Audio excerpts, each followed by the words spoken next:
There are so many fantasy subgenres. Let's talk about a few of them.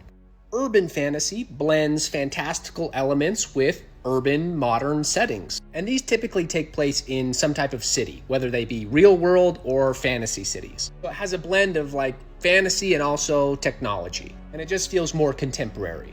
Next up, we have grimdark fantasy, which would be basically the Joe Abercrombie's or the George R.R. Martin type books. This has a lot of morally gray characters. There's not necessarily a good guy or a bad guy. Everyone's kind of has their own issues, and it just explores that in a fantasy setting. A subgenre that has gotten popular recently is romantasy, which is the blending of fantasy and romance. So they tend to be more heavily focused on the romantic plot of the story, in addition to the magical elements that are going along with it. Think of things like Fourth Wing.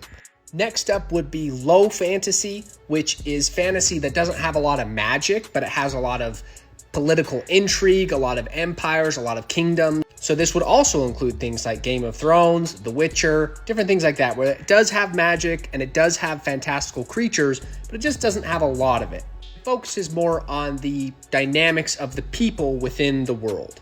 Then you've got epic fantasy or high fantasy, which is a lot of magic, a lot of fantasy elements, in addition to a rising climax to a great battle or something of that nature. This could be things like fighting gods, immortal warriors, epic rebellions. The scale is just much, much bigger with epic fantasy. So this would be things like the Stormlight Archive from Brandon Sanderson.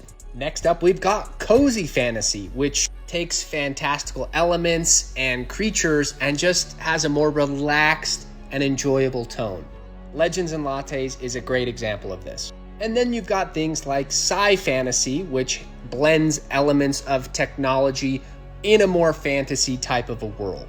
Now, this does kind of cross the line into science fiction, which is why a lot of fantasy readers like science fiction. But you could argue, like for something like Star Wars, the lightsabers and the ships and the guns, they're all made with technology, but the Force is a magical element. And a lot of times these different subgenres of fantasy blend together and overlap, so you can get multiple types within the same book. But that's just a little example to show you how vast this genre actually is, and how important it is to know what kind of book that you're writing so that you know who to message for your target audience. People that like cozy fantasy or romantasy aren't always going to like epic or high fantasy. Sometimes they will, but you want to lean into what you've created and market towards that.